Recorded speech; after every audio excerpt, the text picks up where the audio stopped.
What's up mga kalakatsuras? Welcome back to our channel. So right now we are going to make a ice cream, or specifically avocado ice cream. So isang mabilis lang po ito. Tatlong ingredients ang kailangan natin: all-purpose cream and kondensada, and then of course yung avocado. So dalawang all-purpose cream na tigto 250 ml, kondensada na 300 ml, and tatlong medium to large size na avocado. So okay, so first step, in a container, kailangan nyo lang ilagay yung all-purpose cream.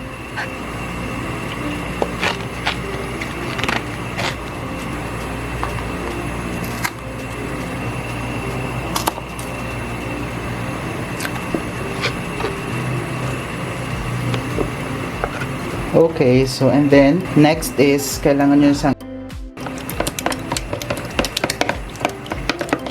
or kung may mixer kayo, mas madali. Kasi ito, matagal tong mano-mano. Wala akong mixer. So, hanggang sa magdoble yung volume nung all-purpose cream natin. It may take a while pagka mano-mano. So, tsaga-tsaga lang.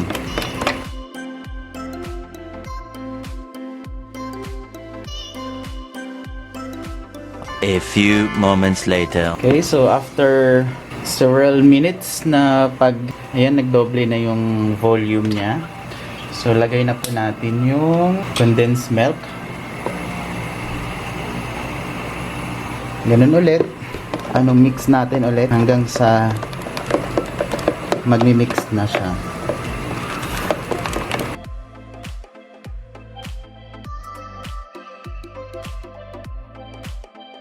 Then you can taste kung sakto na yung tamis. And then it's up to you kung gusto niyo pang dagdagan yung tamis. You can add sugar. Okay, so once na mix na yan, I think okay na yan. Set aside lang natin. Ang gagawin naman natin ngayon is imamash natin yung avocado. Mas maganda na ini-scrape nyo lang siya. Hindi nyo siya scoop ng malaking portion para yung pag-smash nyo madali.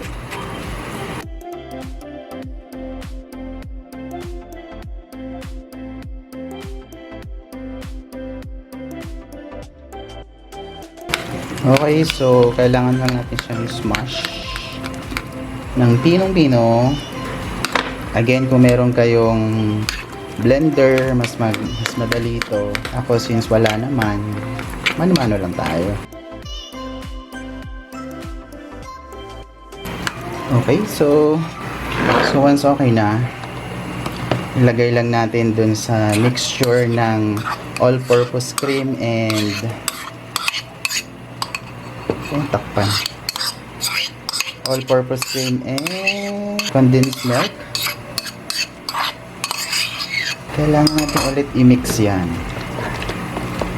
hanggang evenly distributed or evenly mixed na po yan.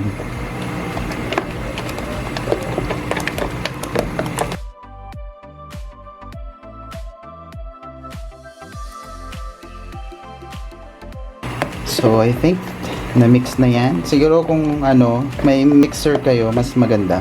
Mas malapot pa or mas foamy pa siya. Since wala, okay na yan.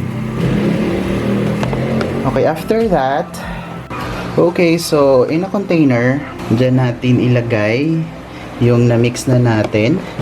Yan.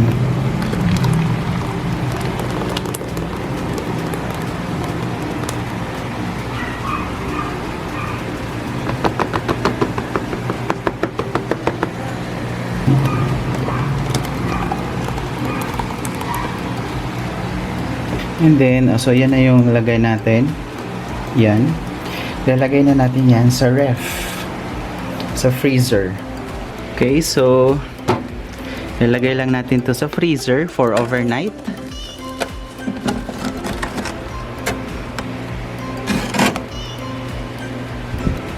One eternity later. After overnight at the freezer, ito na po yung output natin. Yes. Matigas na po siya.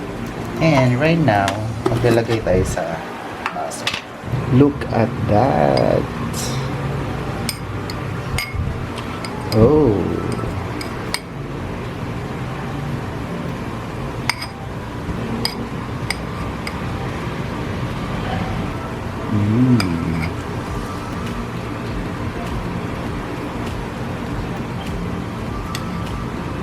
Legit guys, legit.